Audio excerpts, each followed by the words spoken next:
Hello, and welcome to Vision New England's Church in Action podcast.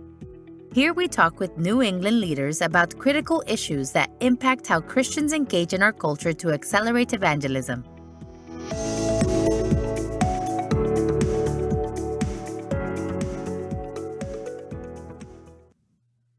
Hello and good morning. I'm Charles Galda. Welcome to the Church in Action podcast. We believe that when we're being disciples, being people who live like Jesus, we'll be known for our love and our unity and for the good works we're doing that address not just the problems in our neighborhoods and not just the problems in our communities, but our societal problems. And when we're doing those things, when we're disadvantaging ourselves to care for and love others in that way, God opens doors to sharing Jesus. You don't have to believe me on it. Jesus tells us that in John 17:21, and he tells us that in Matthew 5:16. So when we talk, so on our podcast, we talk about issues of God and culture, so we can better understand and engage with each other, but also so that we can really understand those issues that confront society and what we could be doing, we the church and we individually can be doing about them in order to accelerate evangelism. And in that spirit, today we're going to talk about immigration. And so it's hard to argue our immigration system isn't fundamentally broken. And Washington's been working on solving it for about 40 years now, but it's still broken. At least that's my position, and we'll find out what our guests think. Some of us have historically shied away from talking about these, what we're calling political issues, because they can be divisive in the church, but that's left the field open to partisans who will come at these issues without a biblical perspective on it or a justice perspective on it. And so we want to dialogue immigration from a biblical concept and move from the oversimplified, polarized, partisan positions that are propagated in the media and by politicians, and show that we can do this as believers and not land in a place where you're crazy and I'm evil. And so we're going to have that conversation today as friends. And so I've got two special guests back with us. Reverend Dr. Ray Hammond is the pastor of Bethel AME in Jamaica Plains, just outside Boston, although he's in a different time zone. And so we need to pray for Ray Hammond. He's a better man than I am. He's up at 3 a.m. right now. And Pastor Enoch Liao, who's the pastor at Boston Chinese Evangelical Church, which is a multi-campus church in Boston. And so guys, thanks for being back with us again. I appreciate it. It's great to be here. Great to be here again. So to tee up the conversation, I did a little bit of research with the Pew Foundation, and they have some data on this that probably is helpful. There's about 45 million foreign-born people in the United States today. That's about 14% of the total population. That's the highest it's been since 1850. Back in 1920, it started dropping, and it bottomed out at about 5% of the population. In 1965, and then started growing as a result of some reform legislation in 1965, steadily growing over the years to where we are today. Our best estimates are there's about 11 million undocumented immigrants, and of course, if they're undocumented, they're at higher risk of being exploited by employers, by landlords, by criminals, human traffickers. On the one hand, I think we want to have it both ways here in the U.S. as we want immigrants. They keep the population younger. That helps with some of our social programs. We want the skills that they bring, especially when it comes to things like technical talent that makes us more competitive and deals with threats from adversaries. But it's a long and expensive process to come here legally, and it's a dangerous process to come here illegally. But increasing that pool of labor relates a little bit to the minimum wage conversation we had last time, puts downward pressure on wages. That's especially hurtful for folks at the lower end of the economic scale, unskilled, poor workers. But it also provides cheaper food for those same people as well as everybody else. And food's just an example. It does, it makes other things cheaper as well. So we want to dialogue the tensions of that and understand how we should be thinking about it biblically. But let me just start with you guys challenging an initial proposition that the immigration system is fundamentally broken. Do either of you have a different view and think it's just working like a well-oiled engine? Well, when you put it that way, I think they call it leading question. I'll chime in that. Again, thanks for having us, Charles. And I don't know why you asked me back, but I figured it out. I think it's because I'm just like a regular person, like your people watching this or listening to this, who's going to listen to Charles Galda and Ray Hammond talk and stuff. So in that sense, I'm glad to be here. A couple of things I would kind of attempt to nuance of what you're describing. If we mean broken as in not running smoothly and oily, perfectly squeaky clean or something, then sure. But I would offer a couple of thoughts. Number one, I would say if it's been broken since before 40 years, or the country's been working on it. The country's been working on it before and created many unjust practices well into the 1800s before. Just something that I didn't hear growing up in California as a Chinese American, but I heard the second I landed in Boston and work in Chinatown with a lot of friends who are activists, the Chinese Exclusion Act, So I would say the government has been working on it on some form since the beginning. And there's definitely been times of great injustice, as well as probably some shining moments in our country's history. But I guess I would frame it by saying this way: this is a blessed problem to have, that for some reason, compared to the global scene, whatever situation people find themselves in, the United States of America seems worth getting to, whether investing a tremendous amount of money or tremendous amount of personal sacrifice or cost, even danger to come here. It's sort of like walking into your house and stepping on a toy and really hurting your foot, and you get upset. Why do I have this stupid toy? Oh, it's because God blessed me with children.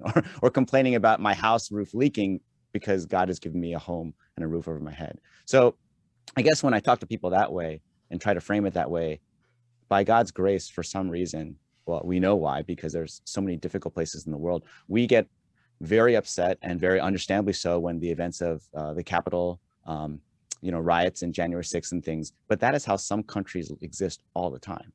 And so I think for all the problems, even during the most certain administrations of presidents where we seem quote unquote less favorable, at the end of the day, when you go to places like Africa, Asia, people still want to come to America, even with administrations that may or may not have seen as friendly, because it was just so much better than where they were coming from. So that's my thought. But yes, definitely need to work on the system. But it's a blessing that for some reason, God in his grace has allowed this place to be compared to much of the world. And we're not trying to boast in that at all. I was born here. I didn't plan to live here. We're just blessed to be in this place. So just some thoughts to kind of add some texture, not challenge your thoughts, but just add some texture to what you're doing a great job of teeing us up today. Thanks, Enoch. That's good. I think that's good texture to add. I appreciate that. Ray, what would you think?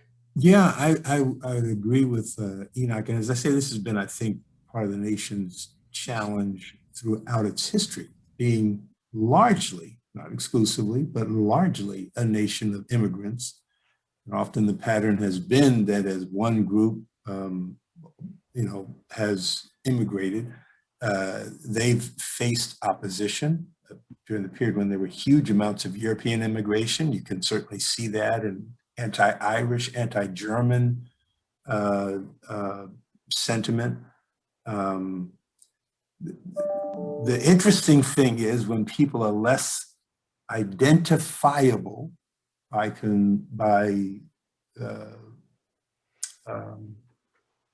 comparison with the majority population, which is primarily European in extraction.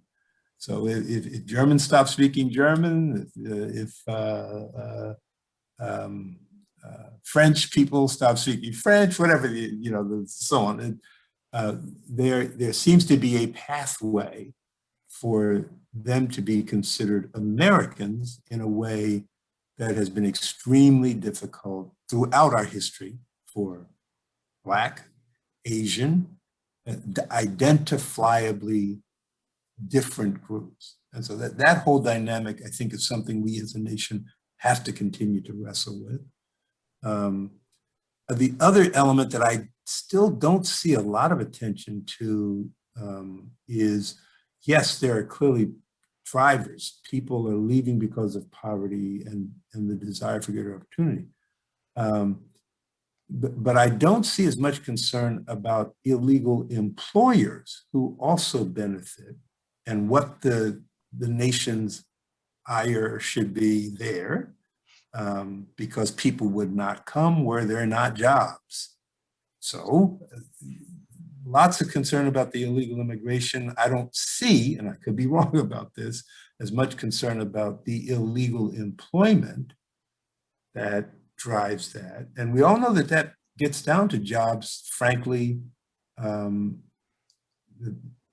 in the absence of a minimum wage, some protections in terms of jobs and so on, simply are not terribly desirable for American citizens. So that dynamic, I think, is again an issue that we explore. And then last but not least, the way in which for many politicians across different aisles, this is an exploitable issue which stands, unfortunately, in the way of what I think are some common sense solutions that people in both parties have tried to work on for decades and never seem to have been able to pull off.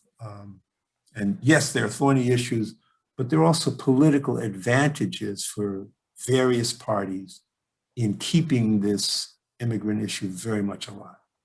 And Ray, I want to add one nuance to that too, because it's when we talk about employers, I think you're right. I think we need to not though say, well, it's those employers that are the problem. They're not the problem because they're no. I agree. I'm saying right. Yeah, it's me who wants a cheaper guy to cut my grass, exactly cheaper person to do my nails. It's a consumer that gets the employers on board with doing that too. Right, and I completely agree. I think there's a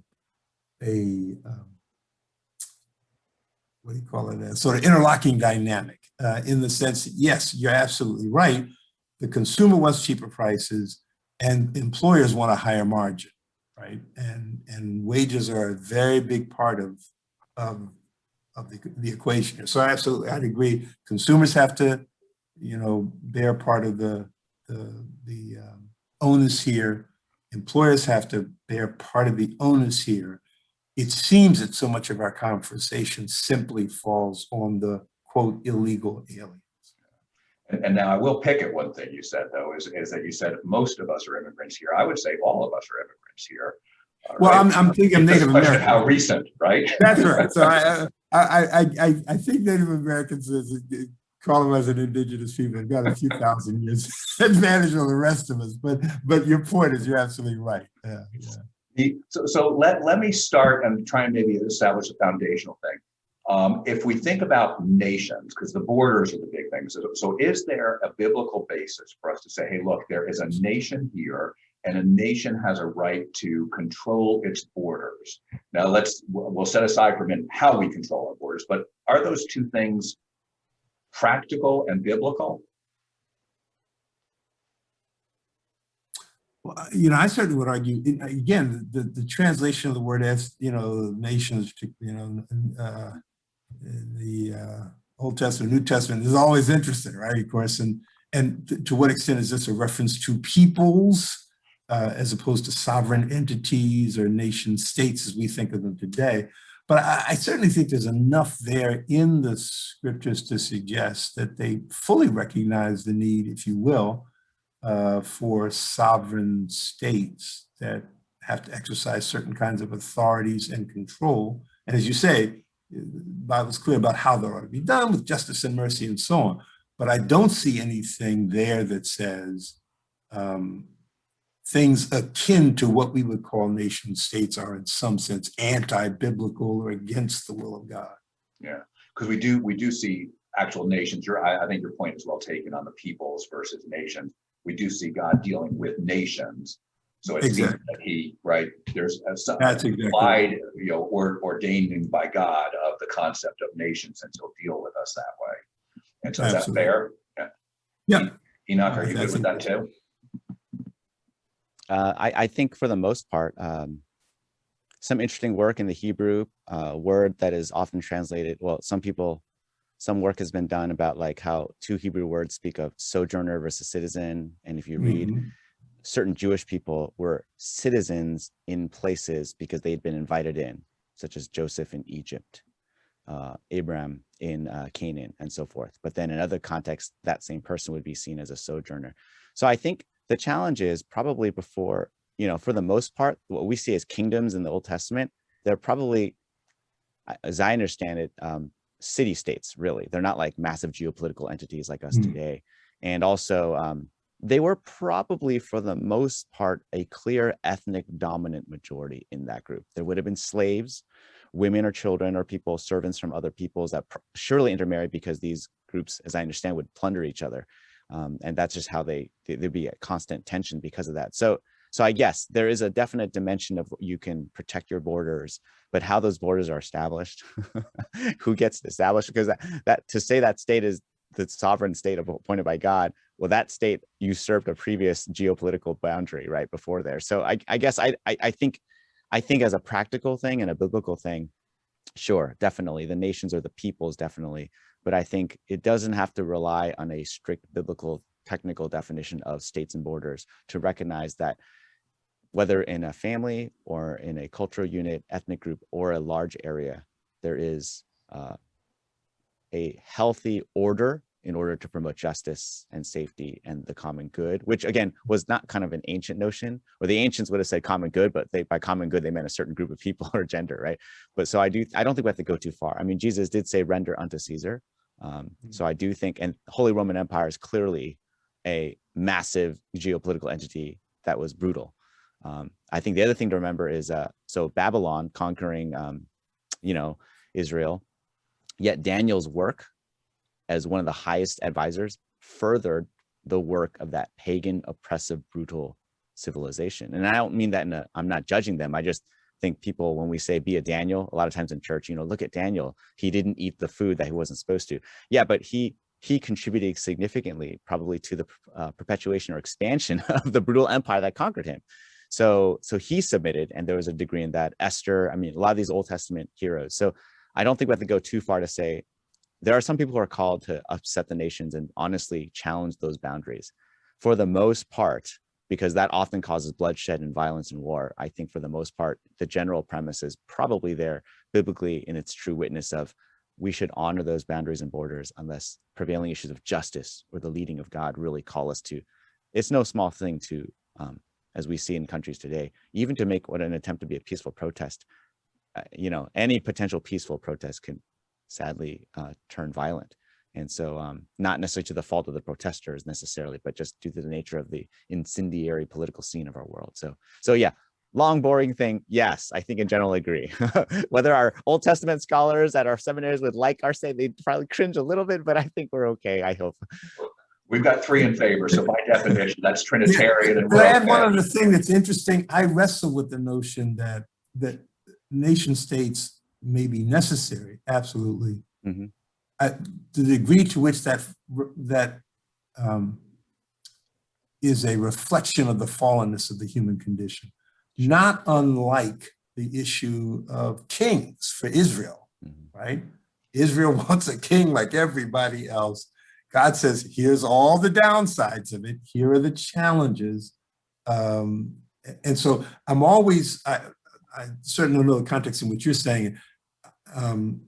My concern about ordaining it, I think God's at peace with it. God knows that this is what broken human beings need to, as Enoch has said, to get a measure of order and safety.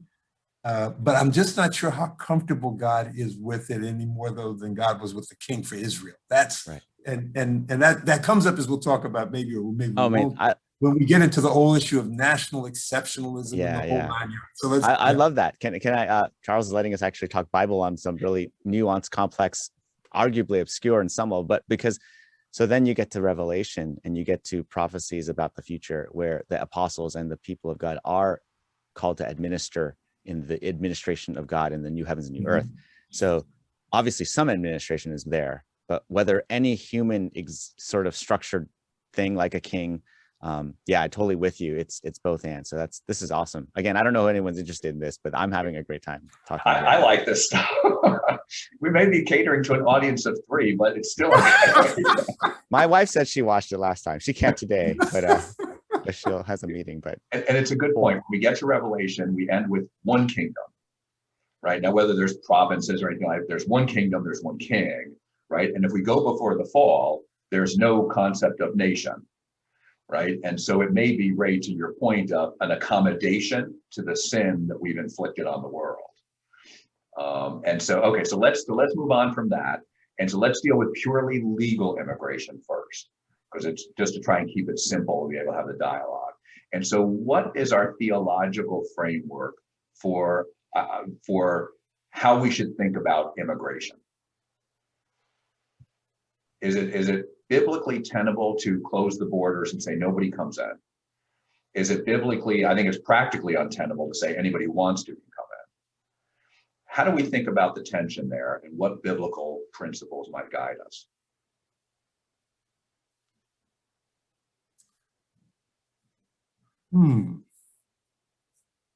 Biblically tenable. This is a very, very difficult, I think, situation to give it any hard and fast, because obviously there's a point at which you perhaps can't effectively provide for beyond a certain number of people, given the resources that a nation might have and so on. And yet I think there's a strong biblical openness, both in Old and New Testament, to the willingness to accept the person who is fleeing, who is the refugee, who is the victim of disaster, the victim of war, the victim of injustice. So again, one, I think that some response to that biblically, I think is required of nations. Now, what that looks like practically, I don't know that that's well defined, right? But I think it's very much there. And the only other element I would say is that, to the extent that we really, we certainly might want to make, I don't know what the right term is, prescriptions or exemptions or pathways for particular skills that we are looking for. You have shortages of various kinds. Nations all over the world have done this. Again, the problem becomes when we start making distinctions on the basis of people groups and races, or whatever they might be, countries of origin, etc. So again, I think there's certainly a biblical preference for those who are fleeing and those who are in great distress because of famine or war, whatever. And I think there's also a strong biblical directive to treat all people as equally reflective of the image of God. And so let's, there's a couple of things you hit there I want to come back to, so I don't want to move off that too fast, but Enoch, what would you say? Oh yeah, so much good stuff there. I guess I would say, and I'm forming this too, so if I haven't said, I'm sure I've not read nearly enough to be talking, so it's more like people are watching us probably struggle through this.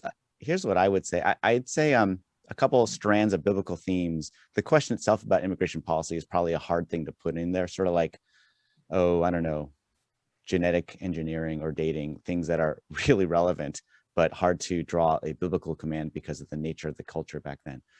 I would say there's a biblical mandate to love your neighbor, a biblical mandate to welcome the foreigner and to care for it. The foreigner is one of the, I don't want to use a current modern term because there's too much political connotation with that, but the Old Testament had a special place in God's heart for the orphan and the widow, the prisoner and the foreigner, really the downtrodden of society. So what I see there is a biblical mandate, and it's sort of in the New Testament where I have a biblical call to be, you can call it radical generosity, or I just call it generosity of Christ-like, which, once you put biblical Christian as a describer of anything, it sort of becomes radical.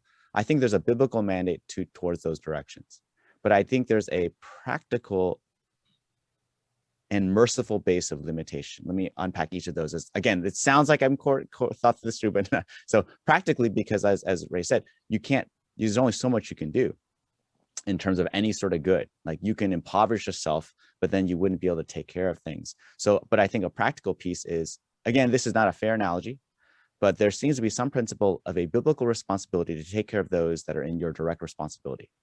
I think of the New Testament and the Old Testament, taking care of the widows and orphans in your home or your family, your city, and in the New Testament, taking care of your own church or the household of God. Like if you can't take care of the household of God, not only are you not loving the members of God's family you're supposed to, practically you won't be in a position, therefore, eventually to do good to others outside the household of God.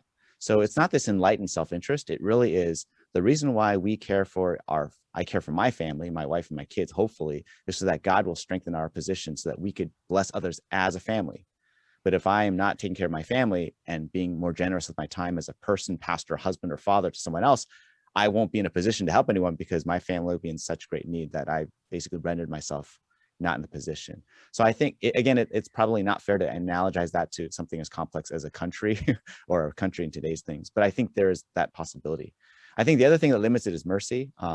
When I talk to friends that work with transient people or people who are homeless, they do say in general that it's tricky to give money directly to someone in that situation because you're not sure how they would use it. Now, I'm not saying anyone who's transient would definitely use it on bad things or good things. I'm just saying that this is what people in that work sector tell me. Like they'd much rather me give funds to a reputable, track record proven doing good work in that area, and in some ways empower and entrust the people that are committing days and lives to doing that kind of work. And so in the same way, you limit mercy. We can do damage in our intent. Yeah. So the idea is therefore let mercy limit mercy. In my desire to help someone, I may actually inadvertently not help them, but I might feel better about myself in that moment, or I might not understand the complexities of the return on the action. So I think to get at the basic question, I think there's a clear biblical mandate to love and sacrifice, whether it's as a country, as a people, or as an individual. But I think there are clear practical that are in the Bible limitations on that. So I think our posture should be try to welcome. But then I think Ray's right. There are a lot of political exploitable advantages. And I won't even say they're all exploitable, not that Ray was, but some of them are just naturally so. Like we can think immigration goes up and down in our minds and the public conscious, but if you live in a border state, I think you think about this all the time. On the other hand, you also don't think about it in the highly politicized way that the country does when it's in the spotlight, because I think from when I read accounts of people that live in those border states, they say along our southern border, it's just normal, people going back and forth and So I think the posture is to serve and sacrifice with a clear practical guardrail to not to the point where you're unable to do that for the long run sustainably. So I hear, let me pull out some themes what I heard. I think I heard, well, look, we all know 7 billion people can't come to the US tomorrow, right? Because then nobody's going to want to be here because it's going to be, the whole place falls apart. Then there's a notion of when we think about refugees, people fleeing persecution, devastation, that the biblical mandates of compassion, mercy, love your neighbor requires us to do something there to the extent we can, and that population is not going to overwhelm us. And so so as a Christian, as a believer, I ought to be very supportive of the notion of refugees. And you can assign things like, hey, look, we need to screen so we know who's coming, where they're coming from, are they a risk to us, those kinds of things, because we know some countries try to slip terrorists in that way, but we can screen those things. But we have a biblical mandate to provide refuge for people under real threat. Is that, before I go to the economic? I would hasten to add one more thing, because I can hear some people thinking in their minds, but I think that spirit is about people in general, not just immigrants, migrants, or refugees. That really should include the people in our society already. And I think that's the painful point. It's easy to say, yeah, let's help them. But so that's the practical, and I don't have a policy recommendation, but I think refugees, to the extent of not taking care of our own poor, why are we helping them then? Like if we're not taking care of the people right in front of us that are in need of help, then I question our either strategy, or I question, are we fully aware of our motives? Because there's people right in front of us all the time that we should be sacrificing for and lifting up as well. So I guess, and then the last thing would be, if we had some refugees come into a community, say in a city here, we would try to coordinate around the whole city and work, and how can we, sustainably pitch in to help. theoretically in the world, that's what we try to do with our United Nations and governments, like try to figure out as a global community how to manage migrants. But like Ray said, then it doesn't necessarily work in theory. Yeah. So now let's move from refugees, people under threat, to Ray. You brought up the concept of, look, I brought it up too, but there are skills we want or need. And so we would have, so the notion of, well, look, this is actually beneficial to us. There might be other biblical reasons to it, like we still love our neighbor. People just want a better life. That's why my family came here, a couple of generations back, is they were just looking for a better life. And so those people are in no different situation than many of our ancestors, not all, but many of our ancestors were in. And it would be, while not saying, well, look, everybody can come, it would be unbiblical. I'm going to put words in your mouth so you can push back and tell me if I'm putting too many in your mouth. It would be unbiblical for us to say, now look, we can absorb more, and we might want to control what that absorption looks like, but we can absorb more people, especially where there are skills we need, want, desire. And so we are going to have a legal immigration policy that targets, let's leave people groups to the side for a minute. I want to come back to that, but lets people in with certain skills that are beneficial to us. Are we okay with that? Yeah. I don't see a problem here. Now, again, this gets back to Enoch's point. For example, and there's always this tension. I think there's always that tension between those who are near, our Jerusalem, our Samaria, and the uttermost parts of the earth. Right? We're always trying to kind of balance it. So I would say absolutely yes. Let's bring in people who have technical skills, high tech, biotech. We have a terrible shortage of often people who are skilled tradespeople, right? Particularly for some of the high-end areas. We certainly should do that, although the corollary question that I think Enoch is raising, this is absolutely true, is why are we not producing and absorbing people within our own borders and communities who in fact could make a great future for themselves and their families if they also were included in that. So I think there's always that tension, and that's why I say I think the policy prescriptions can be difficult, but there's no reason that I think a nation, when it sees itself facing a shortage of people across the spectrum, right? It could be in service industries, it could be in technical, et cetera, can't do that. Although I think, again, from a biblical vantage point, part of the question I also have to ask is, what's happening that we're not producing that also?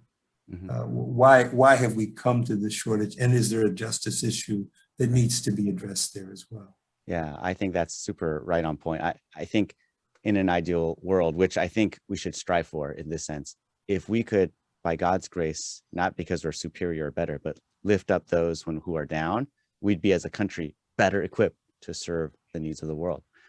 I would think there are a few questions do come to mind, and this is where it becomes very impractical and political thing, because in our government legislature, honestly, whether it's municipality, state, or federal, the main thing is self-interest. Or I guess the more positive thing is it's not in our country's interests, which is another way of saying it helps us. And that's the primary thing. It's so hard politically to do what's good for everybody because you might not be elected again. So here's an example of why I as a Christian, think it's going to be so much harder. I was in North Africa with some missionaries, and we were working with really bright young Arab teenagers, and some of the smartest teenagers in their country. And all of their goals, all of them, in this little group that was having lunch with us, it was a birthday lunch actually, wanted to come to the United States of America or United Kingdom. Now, talking to the host missionaries and also talking to these young people, I posed a question that I thought might be a little sensitive, but I sensed might be worth asking, because our country is not, it's a country that's, largely driven by tourism. It's a very comfortable life for the missionaries that are there on a material way. But I said, what happens to your country if you guys, as a sample of the best and brightest country has to have, goes abroad? And honestly, I wasn't trying to make them feel good or bad. I feel like they're the kind of young people that thought of it, so I hastened, I risked asking that. And in my experience, someone else could describe the scene, but they got quiet. And I sort of took a moment to encourage them, it's actually with churches, it's with any business competition. Hey, don't fault me for growing greener grass. If people leave your church to come to my church, that's, our church needs this. So I just think we're not asking where they're coming from. And in an immigration conversation, we're not asking how we can better those nations, which is, I think everyone agrees that that's important to really cause the root issues if you alleviate suffering in those countries. But then the policies we get hung up on. But I would say, as a Christian, there's a brain drain that we as the United States, offering a very much more positive, prosperous existence for their family, which I don't fault for them. Like, I don't think, well, my family struggled to get here, but you guys should stay in your host countries to, better up those countries. But I think, so what I tell Christians individually is, by all means, pursue the better life for your family and kids. I think that's eminently understandable. I mean, like everyone does that. Old Testament, they did that, a lot of the people moving around for that. Yet at the same time, will you as a Christian add this additional sort of layer in your decision-making process? Is God calling you to stay or to go abroad and get perhaps an education that you might not be able to get if you stayed? And then are you open to praying to coming back? And I'm not trying to guilt them to coming back. This is not a sort of backhanded way to get them to not stay, but I think we see this in the church too. People come from closed access, creative access nations for missions. They come here to get trained.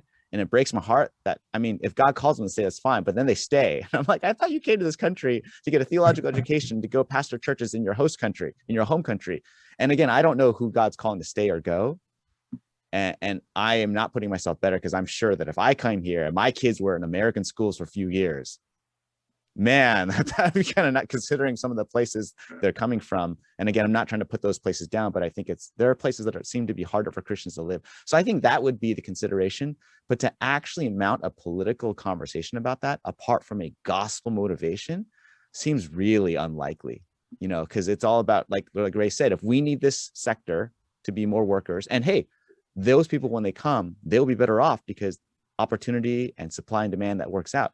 And I know we're not saying we don't care about the host countries. And actually, honestly, the families of those people from those home countries would also be in favor, because they know that if my relative goes there, they'll have a better life, and they want that. And they'll probably bring money back into our country. So again, but when you get to the nation as a whole, the pathway now for lifting up people in that country is immigrate to a better place. And again, I just think, to me, I don't know where or how that line is drawn. And again, it's not my place to judge who is supposed to stay or come or go, but that my Christian conscience wrestles with that at times. Let me construct a scenario. And I think that's an interesting point. I never thought about the damage we do to other countries by allowing too much immigration here. That's an interesting point. But let me give you a scenario down in the Southwest, because I think this demonstrates the tension, and I'm kind of crafting it as I go. But in the Southwest, we use a lot of migrant farm workers who cross the border from Mexico. And people have argued for, we need a guest worker program to facilitate that. But one part of me would say, well, all we want, though, is cheap labor. That's what it's all about. It's just about getting cheap labor, which is exploitative. And the argument being that, well, Americans won't do this kind of work. And the answer is, well, Americans won't do that kind of work for that price. But at some point, we'll all do. I spent a year in the corporate world. There's a lot I'll do for the right price. And so there's a level of, I think we're exploiting there. But the flip side of that, as we talked about a little bit in the intro, is but that makes food cheaper for people who are on the lower income scale, who spend more of their money on food. And so there's a beneficial piece there. And some of the farmers, I think, would also say, but not everybody who's on the lower economic scale who would come here for the right job is willing to move, right? Because we are people of place too, and we have families and we have connections. And so we'll stay in places, and we certainly see this in rural communities as well as urban communities. I'm staying because this is my home, even though there's not a job here for me. And so Speak into that, if you would, for me about, is that exploitation? Am I thinking about it right? And how do you deal with the fact folks won't just move wherever their job? How do you think about that? I get that. I think this does get back to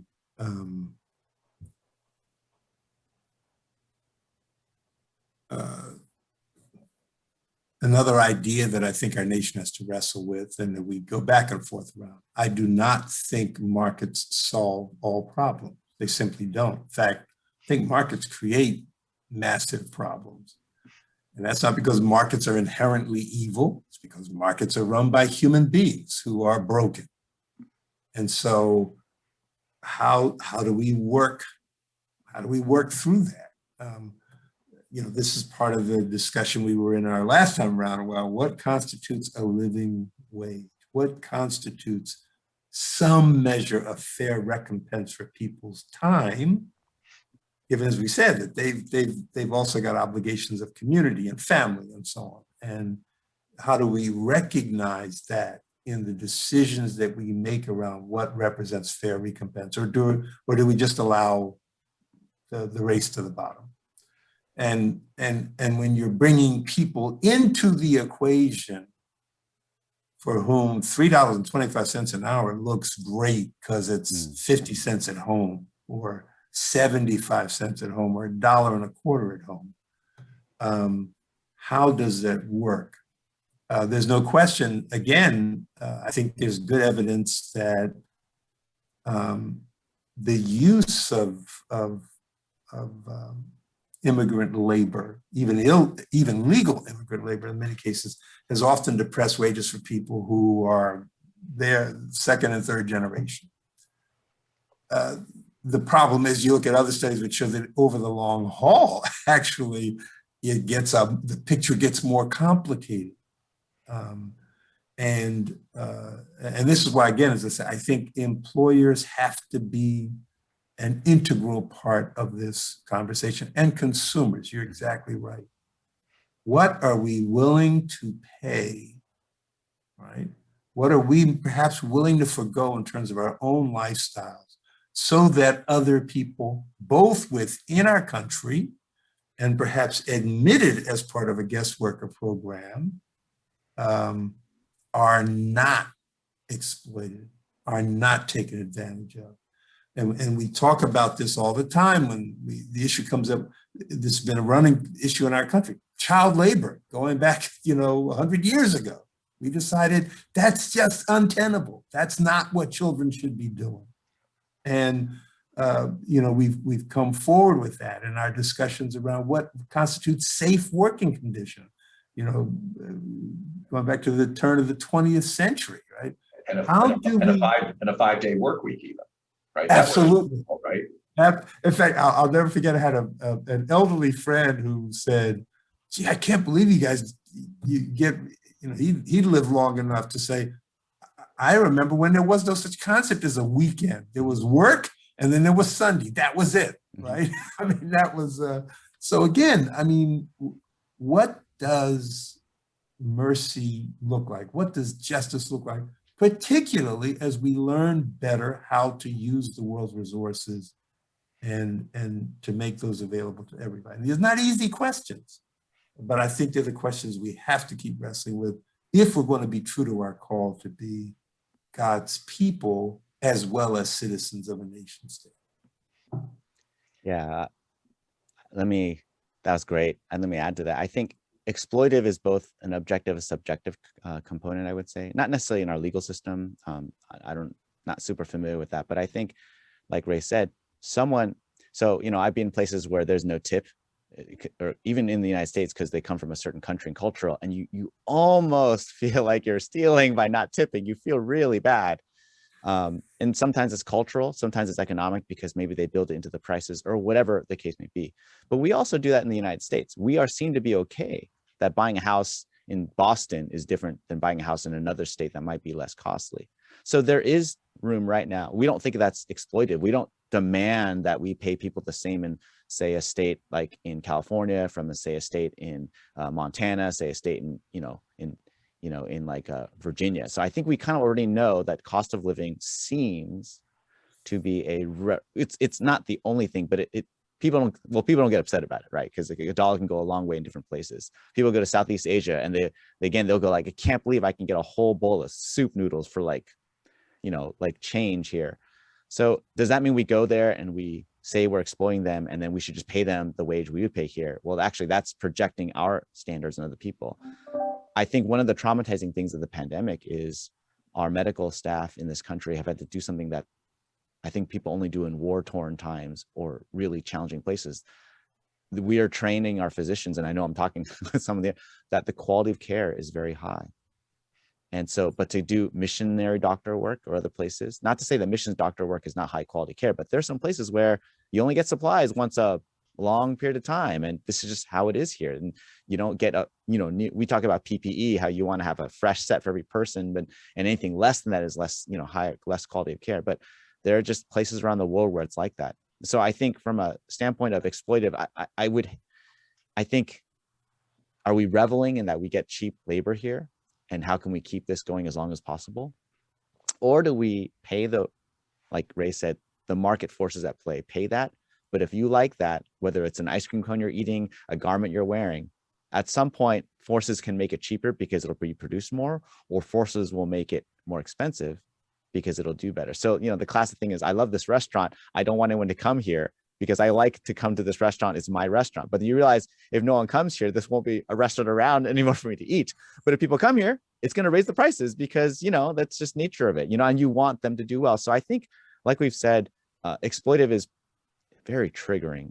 I think, though, it's probably there in the human heart, the fallen human heart. But I think it's less about, is this exploitive or not, but looking at the big picture in terms of where are we moving things to. When I read reports of people that live on the border or study the southern border, that like that day guest work pass is like something they actually want to come work. They'd actually love to go back across the border to their homes and with their families and with their cultural sort of affinities. But if it's one or the other because of a less permeable border, and I'm not at all suggesting I have a policy there, then they have to pick and choose. So I'm not sure the exploitive thing is the most helpful as a primary way of talking about the issue, although it will get you a lot of likes on social media. And although it's a very important issue, but I think it comes down to, like, we were in a country where literally someone is an impoverished nation. Literally a young man and woman were peeling our grapes and giving it to us and fanning us with palm fronds. And I just looked at our missionaries. I just feel so wrong here. And they said, and again, I had to defer to them. But they said there are practical reasons. This is like what you would do in any hotel. And what they're trying to do is they're trying to treat you as an honored guest, which just makes me feel uncomfortable. But I have to trust my missionary here, because it looks to me like I don't want to send a picture home of Pastor Enoch on a missions trip, eating grapes that are peeled by the hands of our local workers. But again, if I had to take them at their word now, but the goal of going there is that missionary happens to be doing some serious community development. And as part of their process, they're kind of lifting everyone up. Basically, they're training them to get the jobs in the hotels. That's actually one of the reasons. Let them do this for you, because this will help them get a better job here in their country. And I thought, that's a weird argument. Is that okay? But then it makes me realize, if I don't think we should do those in our hotels, that's not about this individual who's trying to have a wage for their family. That's probably the bigger system. So anyway, I just think it looks really exploitive. And again, I hope no one watches this video and takes that story back to my church. But I do think exploitive is only one dimension. It's an important one, but I think we need to stop and be contextually aware and think about really how can we handle the whole problem as a system. And I'll take the heat off you by shifting real fast, because I think the same thing when it comes to child labor in other countries, where you were talking about child labor, and I agree we should have child labor laws. But there are some countries, if we force our supply chain rules onto those countries, those kids don't eat now. And they may need to get sold by their families as the only way to survive. So now, do I exploit? Right. Or do I create a terrible situation for a family? And it would seem to me I'm stuck in a sinful system. Absolutely. Yeah. I think it's absolutely true. And this gets into the whole process of change and transformation. Can I be at peace with change is taking place over generations. Can I say this is not the way I think God, this is not the way I think God would want children to be spending their time. But children and all of us are caught up in the, what can I do to bring a greater measure of justice and mercy to this and move this process towards something closer to what God would intend. This gets in even to the sovereignty of nations. How much can I rightly push other nations before I've kind of crossed the line into the same kind of, imperialism or whatever it is? These are very complicated questions, and I applaud you, Charles, and this podcast for taking it on, and whoever's listening, right? These are the kinds of hard questions I think as believers we've got to wrestle with, because we do take justice and mercy seriously. We're not just talking about it. It's not just a throwaway phrase for our sermons or our, whatever. We are really trying to wrestle with these, and we acknowledge humbly that the answers are not easy. And you hit a great point, right? Because I'm not sure we all sit down and think about it the way you just said, right? I think especially those of us who got saved later in life, we came with a set of policies and voting, and now we're Christians, and that hasn't necessarily changed, and we haven't necessarily gone back and rethought everything. And so, okay, now let me take this issue and put it through the biblical lens. Now we might, and God evolves that over time and changes us for sure, but it seems to me that I don't hear that kind of struggle and challenge when these issues come up. And part of it is, I think the tradition I come from is, well, we don't talk about that stuff in front of each other because we might disagree. and so I think that's an important point. And part of what we're trying to get to is, so how do we think about these things? And I think what I'm hearing you guys say is, if you're okay, and by the way, we'll run out of time before we get to illegal, so we may have to think about that a different day.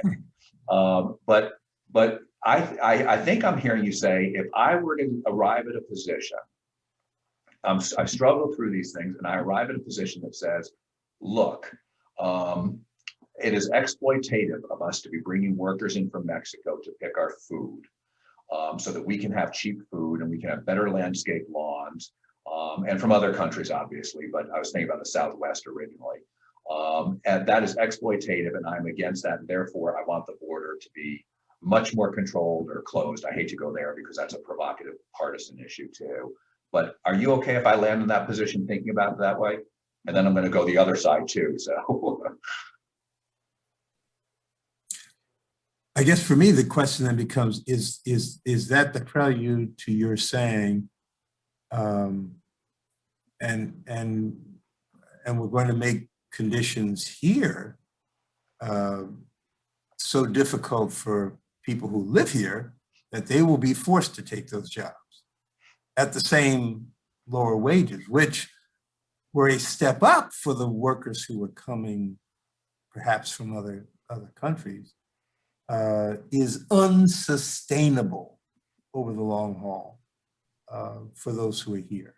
Well, and I'm more of a fan of markets than you are. I don't think they're perfect, and I wouldn't make an idol of them, but at some point, right, those workers won't do it at that price, and farmers would have to bid up the price of what they're going to pay workers to get people to come and deal with the disruption, the dislocation, leaving their families. And so that's going to drive up wages, but now the food's going to be more expensive too. Absolutely, and as you know, the other avenue I have, of course, is to disengage from labor altogether, right? So there's a whole range of things that over time we don't do simply because it's not considered to be sustainable to you, and that's another discussion altogether, right? I mean, over the long haul, actually, it's probably going to accelerate the process by which we take human labor out of the question altogether. Yeah, which goes back to our minimum wage conversation, right? Is it just absolutely because they're cheaper? At some point, I bid it up so much it doesn't make sense, and I either go out of business because nobody's going to buy my product, or I invest in the capital to automate it, and now there isn't a job, right? And so Enoch, Are you okay if I go through that thought process? Sounds like, Red, I think what I heard you say is, you're okay with me going through that thought process and getting there, but I can't stop there because I'm leaving problems unsolved. Absolutely. Yeah. Would you agree?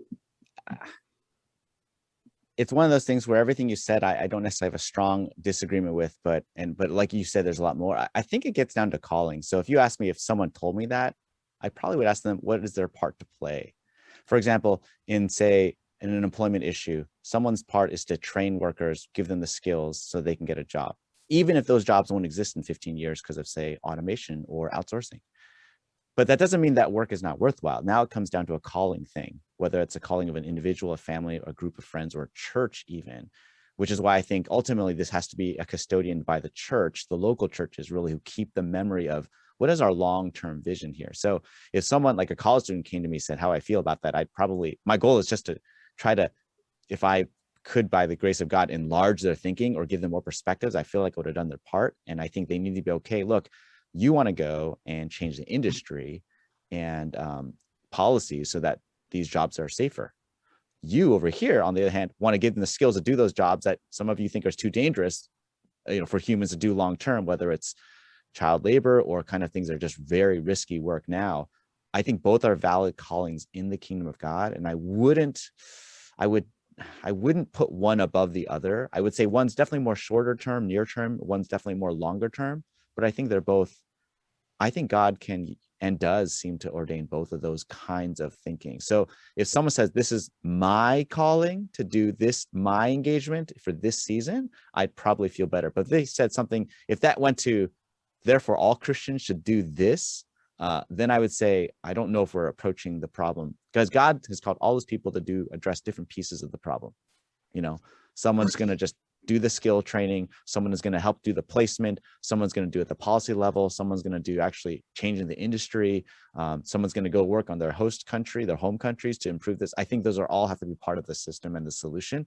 And I just sort of trust God through his people. And of course, I think good, well-meaning people who may not necessarily be Christians are kind of working on that problem together. So that's what very long and nuanced, but that's what, if you're a young adult in my church and came to me with the exact same thing, those would be the things I'd be thinking about. But if you're a politician or an official and asked me a policy, I'd have a completely different answer that we probably don't want to get into now. and I think similarly then, based on how you guys answered that, similarly, if I went through that process and said, well, look, these are people who need work, and they're just trying to better their lives. And if I love my neighbor, I'm going to try and do everything I can on that. And therefore, I want very open, not necessarily open borders, but much less restrictive immigration. Then I think you would both say I'm probably leaving some problems unsolved there too. And so so that's a good biblical position, but I still can't walk away from it and say that's it. And since you both nodded, I'll just go on to the next point of it then, which says to me that that you would both have an issue if I were simply a close the border person or simply an open the border person. From a biblical perspective, we're leaving too much off the plate, that those are hard to reconcile and be biblical and just stop there, and that there's a lot more to do. I mean, is that fair?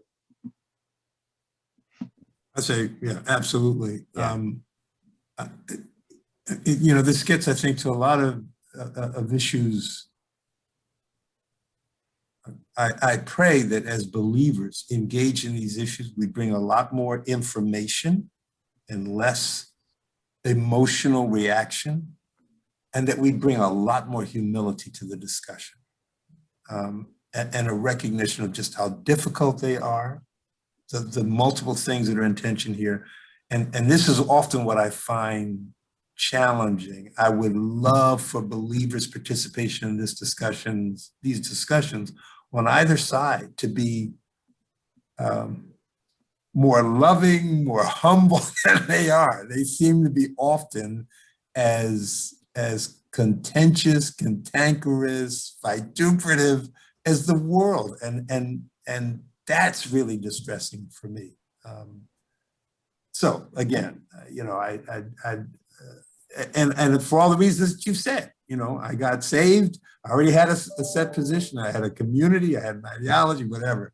I would pray that our our faith, that the movement of the Holy Spirit in our lives would leave us open to saying, you know what, maybe I don't see the whole picture here. And it isn't just an issue, this is people.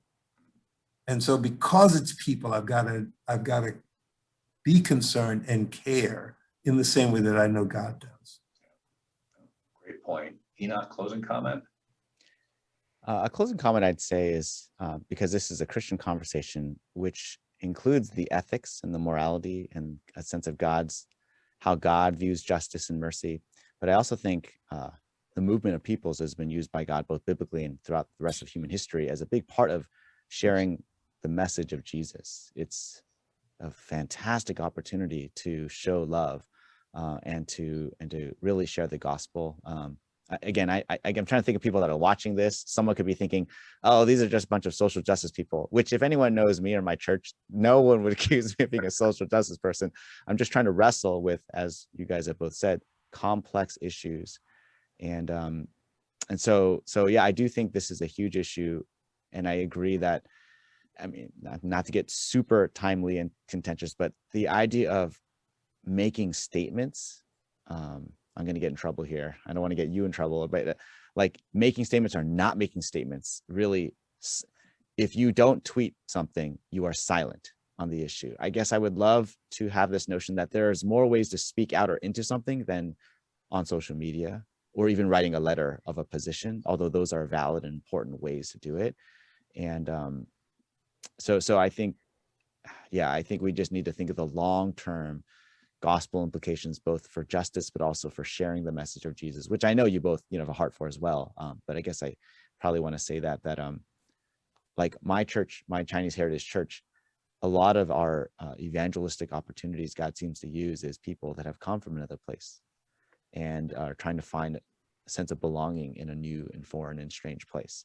And so there's a wonderful opportunity to love people in that space. And of course, my parents being immigrants, yeah, this is a very obviously personal conversation for me in a lot of ways, but I think the humility and the love, that would really be helpful.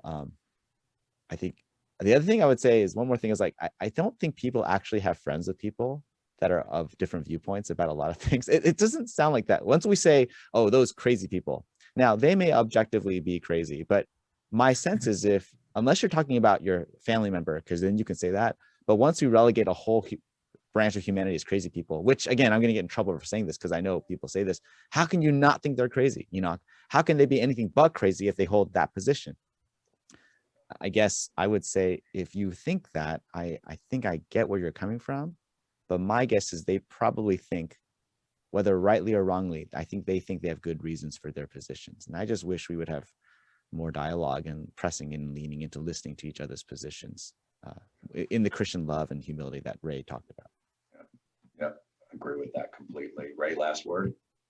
Just, before we close out too, I just wanted to take an opportunity to extend to Enoch and his community, and as I've spoken with many other brothers and sisters with Asian American background, our support, our love, our prayers in this season, which has been extremely difficult. I feel like I'm month over month, I'm kind of ricocheting from outreaches to people in the Jewish community, Black and Latino community, to now, of course, the Asian American and Pacific Islander community. So just word to let you know we're in prayer with you in this season. Well said. Well said. Well, guys, thank you both for being with us again. Ray, especially you, given the time it is where you are. I'm just so grateful. Next time, just let us know. We'll pick a different day. Not a problem. Thanks so much for being with us. I think I'm hopeful, and I think we're able to frame the conversation around immigration from a biblical perspective, maybe validating some of what people were thinking, but hopefully challenging some of us and what we were thinking already, and seeing it, Enoch, to the point you were just making, seeing a different perspective on it, but because you hear from somebody who's trusted about how they think about it, how they see it, how they apply scripture to the situation. And I think, at least for me, I certainly sense that I hope moved away from the oversimplified polarized. It's open borders or it's closed borders, which I don't think is practical. I think where we got to, I wasn't thinking that as we came in, but I think where we got to is neither of those are terribly sustainable from a biblical perspective, and probably neither are practical or even possible. And so maybe we can help shift that dialogue as believers speaking into it, as believers having loving dialogues. Maybe we can shift people to a useful, constructive dialogue around what can be done around, at this point, legal immigration, maybe next time illegal immigration. Let's see where we land on that kind of stuff. So thanks very much. And I'm glad to report to you that of the three of us, turns out none of us are crazy, none of us are evil. Although my wife would be the first to say, well, you can't prove you're not crazy with one conversation. But thanks again, guys. Thanks to Bob Atherton, our producer. Thanks for our audience for being with us. Our next podcast is April 1st. We'll have Pastor Justin Kendrick from Box Church, which started out in Connecticut. They've got some campuses in Massachusetts. And he's going to talk about what his process looks like for building disciples. And it's a practical, hands-on, straightforward way, and it's yielding some cool results. So I thought we'd share that too. So thanks again for being with us. See you next time.